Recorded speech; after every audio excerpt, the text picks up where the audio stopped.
Igreja Formando Vidas. Eu sei que isso não é uma pregação saudável, mas é uma coisa que a gente precisa ver. Eu estava meditando numa coisa que eu não tinha parado para pensar. Era para eu guardar muita raiva e mágoa do meu pai. Veja bem, eu estou trazendo isso dentro da minha própria casa lá atrás. O meu pai me abandonou, deixou eu, minha irmã, minha mãe passando fome, minha avó também. Eu morava em Queimados, porque ele arrumou uma amante. Se você nunca comeu fubá com taioba, não é fubá com taioba, essa coisa assim?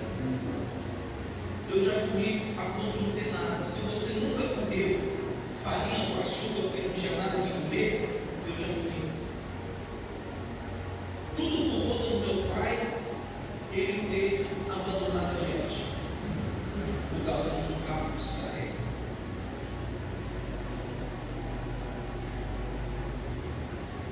E era para eu ter um ódio. Eu tinha um ódio do meu pai. Eu tinha muito. Mas depois que eu fui alcançado pela graça, o Senhor Jesus entrou na minha vida. Eu tomei atitude com respeito ao meu pai. Talvez o mundo me chamaria de trouxa, bobo, otário, um palermo, não sei qual o nome que me daria. Mas eu ainda abraçava meu pai. Depois de tudo que ele fez, deixou passar fome, pegou pensão. Meu próprio pai disse para mim que ele me rejeitou enquanto ainda estava no meio da minha própria vida. Eu falei assim, ele falou isso para mim, eu te rejeitei. Eu nunca gostei de você. Você é filho? Procura não ter isso no seu pai. Você não vai. Já que eu fui alcançado pela graça, qual deveria ser meu comportamento, já que Jesus entrou na minha vida, já que eu fui liberto dos demônios? Qual deveria ser o meu comportamento diante daquela situação? O mundo diria: odeia, deixa esse camarada para lá.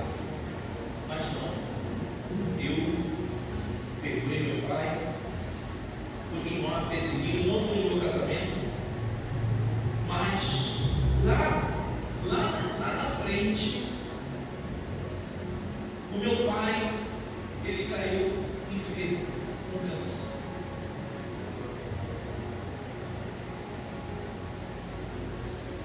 Ele precisou da minha ajuda e eu procurei ajudar. Passou necessidade, eu procurei ajudar. Coisa essa que ele não fez por mim quando eu tinha meus 15 anos.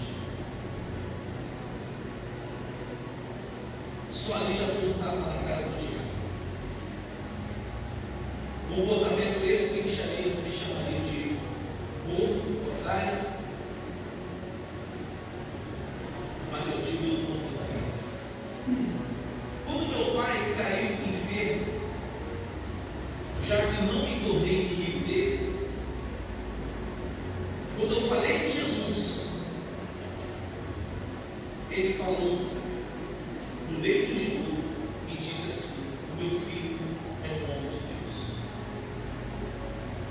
Ele deu sentido. Olha só. E quando eu falei de Jesus, meu pai, que era incrédulo, que não aceitava, ele aceitou. Ele queria até me pedir perdão, não deu tempo, mas eu entendi. Ele olhou às 3 da manhã, mas ele aceitou. Eu venci a minha carne e eu consegui levar meu Eu te pergunto se o meu comportamento fosse outro. Eu não sei. Por isso que eu falei que nós estamos sendo monitorados. As pessoas sabem que você está vindo para a igreja, mas eles querem ver. Sem falar nada, no silêncio deles, eles estão vendo se de fato é verdade. Você age lá fora igual quando você age na igreja. E essa é a preocupação.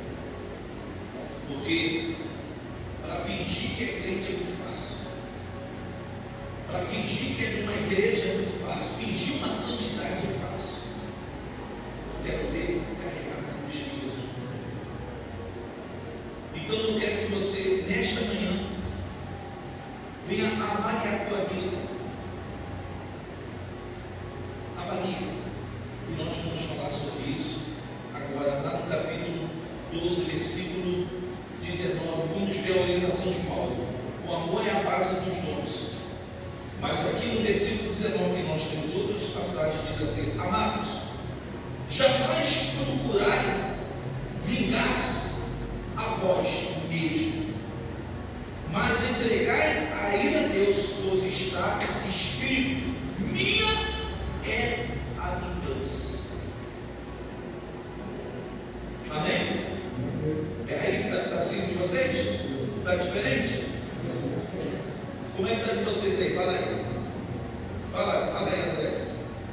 Não vou viver a voz de Deus, amados, mas vai entrar a ira, porque está escrito: minha é a vingança. É questão de tradução, tá? Atualização. Então, Paulo estava falando a respeito da vingança. E ele tinha motivo de falar, porque ele foi rejeitado pelos apóstolos do Senhor Jesus. Havia uma briga muito intensa. Assim que Paulo se converteu, porque você deve saber que Paulo foi precursor, foi um grande perseguidor da igreja primitiva. Ele perseguia. Ele assinava, ele procurava os magistrados da época para poder autorizar cada cidade prisões de cristãos. Foi o caminho da marcha que ele teve contra o Senhor Jesus e mudou totalmente. Nem os discípulos viram nada igual. Como que pode um homem mudar da água para o vinho em questão de 12 horas? E muitos ficaram com o pé atrás e achavam que era uma estratégia de Paulo. E Paulo falava a respeito do perdão, porque ele segurava as vestes de Estevão. E por que não falar de Estevão? Tu imagina, você sabe qual foi a última palavra de Estevão? Porque ele foi fetejado até a morte. O que fizeram com Estevão? Por que tamanho ódio? Estevão só apenas estava falando da palavra de Deus, nada mais que isso. Por que eles ficaram com ódio? E qual foi a reação de Estevão? Se tivesse hoje, cada um de nós, essa nutelada que nós temos aí, que chama cristãos, crentes, porque muitos não são convertidos, nem aqui nem na China. Se tivesse um lugar de Estevão, qual seria a última oração dele? Senhor, essa fogo que mata esse diz não é apedrejado. Talvez é difícil entender quem ainda não nasceu de Estevão. Estevão disse: Pai, não impute esse pecado, perdoa. Nessa altura, Estevão já estava com a cabeça sangrando, já tinha recebido as primeiras pedradas, e a última palavra dele foi essa. Quando estava fazendo o Uber,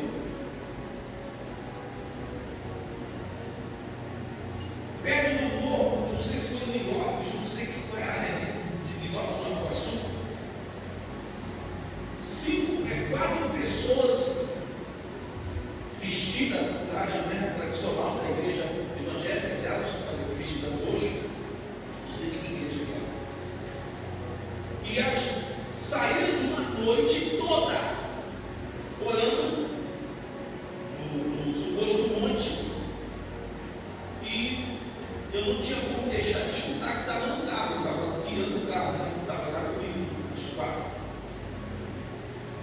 Ô Deus, me leva até a vida chamando cada ponto, né? Para disparar.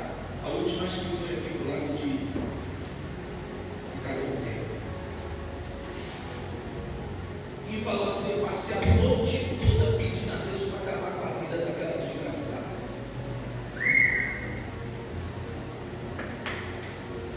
Aí outra pergunta assim: como é que é teu marido? Aquilo ali é carne pura. Irmão, por que você não pede o Senhor para não fulminar ele? E eu só ouvi isso. Isso porque as irmãs vieram de uma oração noite toda uma vigília. São histórias. Eu pergunto, eu já entendi que aquilo ali era carne. Se eu chegar no verbo para ela, não vão aceitar. É assim, a pessoa era assim. Ela não quer ouvir a verdade. As pessoas querem uma igreja que onde vem amaciar os seus egos. Por isso que o mal está invadindo, por isso que o mal está desse jeito. Por isso que o mal está prevalecendo, porque as pessoas perderam o temor de Deus. Não tem respeito nem por quem está dentro da igreja. Elas desejam mal, ela quer vingança, não sabe esperar. Se aquele irmão está tendo um comportamento ridículo diante do Senhor, está errado, é ele Deus, deixa para lá. Não entra numa de pedir: o Senhor já fez isso, na minha ignorância já fiz isso, Senhor, mata. Eu não vi se você já fez essa oração. Mata fulano, Senhor, mata, pensa. Oração ridícula, onde que Deus atende isso? Antigamente eu fazia esse tipo de oração, já cheguei a fazer assim: Senhor, mata, não, Senhor, vai pensar, não é por aí. Isso acaba nutrindo dentro da igreja um ódio. Por isso que tem pessoas que não falam com pessoas dentro da igreja. Por quê? Errou, eu sei que errou. Falhou, eu sei que falhou. Mas, meu irmão, a Bíblia diz que quando você faz um bem a uma pessoa que desagradou, fez algo contrário, a Bíblia diz que a brasa, a vida é acumulada sobre sua cabeça. E isso agrada o Senhor. Mas a carne não permite, a pessoa nasceu na carne. Não falou comigo, não falo também. Fez comigo, vai pagar. Eu não sou humilde mesmo. Não é que a gente fala? Não somos humildes mesmo. Eu sou assim. Não, é que a graça não alcançou. Não é possível que a pessoa tenha um encontro com Deus. Tanto que a Bíblia fala, eu estava lendo hoje de manhã a reação, quer ver uma coisa? A reação do próprio José. Os irmãos, meu irmão, venderam ele como escravo, mas na verdade queria matá-lo. O caçula que não deixou, clamou por ele. Depois de um tempo, eu estou vendo José. Se bem que José deu uma vingançazinha, deu um susto deles, mas aquele susto ali não significa nada do que eles fizeram. A Bíblia diz que depois José se fez conhecido, abraçou eles, beijou. É difícil entender isso, né? Que trouxa, né? Não é que José é trouxa, não é que José é bobo, hein? Mas olha lá o que a Bíblia diz. Ele falou assim: meus irmãos, vocês sabem por que Deus permitiu que vocês me vendessem? Olha isso aqui, ó, para salvar a nossa família. Às vezes, você vira a cara para outra pessoa e você nunca perguntou a Deus se isso está desagradando a Ele. Eu não falo com o irmão porque o irmão fez isso comigo. Não é errado. Você tem suas falhas também, eu tenho, todo mundo tem. Eu não sei porque as pessoas adquirem essa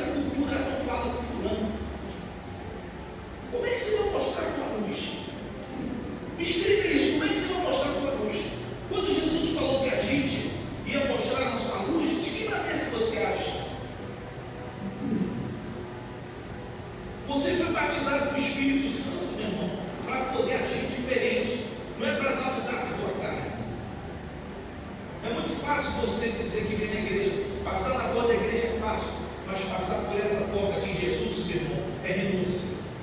Você tem que lutar contra a sua própria carne. É fácil. Ah, mas eu sou diferente. Não, não é que você é diferente. É que você não aceita o que o Espírito Santo fala no seu coração. Tem muito coração duro no coração das pessoas, infelizmente. Não entende você. Ah, mas tem irmão que eu sei que tem gente que não presta. Eu sei, você sabe também. Eu queria saber o seguinte: na mesa da ceia, Jesus, ele levou o pão para Judas. Jesus não sabia que era Judas? Ou não sabia? Você sabia que Judas seria salvo se ele se arrependesse? Mas o diabo adiantou, foi lá, pulou na cabeça dele, pegou remorso e se matou. Bom, por que Jesus, sabendo que ele estava traindo, iria trair, o discurso de Jesus, para vocês saberem o que eu estou falando, Judas tinha conhecimento junto com Barrabás. Barrabás queria que Jesus, já que tinha poder, viesse derrubar o império romano que prevalecia em Jerusalém. Barrabás falou assim: ô Judas, o Senhor Jesus só fala de amor. Nós estamos esperando o Messias que vem derrubar o império romano. Ninguém aguenta mais isso. E Jesus falava o quê? Bem-aventurados os humildes, porque esse o quê? Verão a Deus. Esse discurso não agrada quem quer se vingar. Não é um discurso interessante. É só você olhar para Pedro. Pedro falou assim: Senhor, quer que eu mande descer fogo do céu? E Jesus falou assim: vem cá, de que espírito você pensa que eu sou? Jesus foi preso, ele se entregou. Pedro não, pegou a espada e cortou a orelha do quê? Como é que é o nome do soldado? Malco. Para quem não sabe, Malco era candidato para ser sacerdote, não poderia ter nenhum defeito no corpo. Cortou a orelha de Malco, acabou o sonho de Malco. Sabe o que Jesus fez? Jesus foi lá, colou a orelha milagrosamente de Malco. Não era para todo mundo chegar assim, caramba, mas o ódio no coração daqueles homens estava tão grande que não via nem milagre de Jesus colando a orelha de Malco. Eu depois não soube mais de Malco. Era para ele se converter também. Olha tanta reação que nós temos na Bíblia, pessoal. Vem lá em Provérbios, capítulo 20, versículo 22. Vamos ver o que a Bíblia fala mais sobre isso. Provérbios 20, 22. Nós estamos num mundo que as pessoas estão se odiando. Você vê aí as pessoas, elas se matam no trânsito, briga de trânsito, nem o carro está intacto, porque o outro está fechado no outro, então acaba dando até tiro no camarada. É um mundo imundo que nós estamos vivendo. Então, aqui no capítulo 20, Provérbios, versículo 22, diz assim: ó, não murmureis. Está escrito aí? Provérbios, capítulo 20, versículo 22. Não murmureis, eu te farei pagar pelo mal que me fizeste.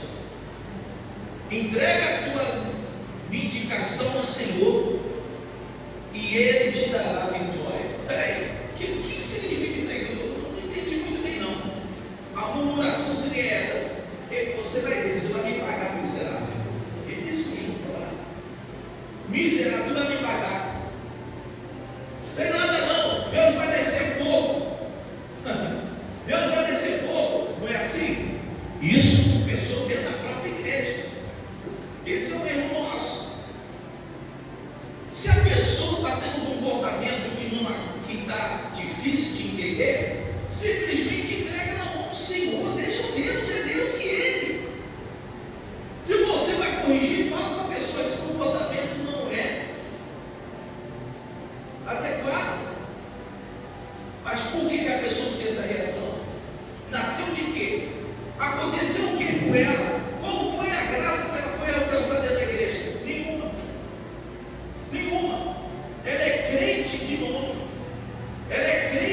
título, ele é cristão de título, mas não tem a essência de Cristo dentro dela. Honestamente, isso dá uma vergonha. Olha, quando eu estava na Guatemala, eu não sei um dia que eu coloquei o caso aqui, você vê a tamanha carnalidade. Eu fazia a reunião 9 horas da manhã, era 9 horas. Era 9 horas e tinha outro 18 horas. Tinha um lugar que, eu acho que para você falei, tinha uma senhora que sentava só da cena. Imagina, no cinema com 600 lugares, sindicato, e aqui sentava aqui. A senhora não saía dali, só queria sentar aqui dali, era só o lugar dela. Às 6 horas, não sei se era 3, 6, não lembro. Tinha a senhora que vinha estar ali, só sentava. No dia que eu fiz uma concentração, juntei todo mundo, pronto. Parece 2 filhos. Antes de começar a reunião, as duas ficaram colando no chão. Um cabelo do outro, pulando esse lugar meu, esse lugar meu, no cabelo.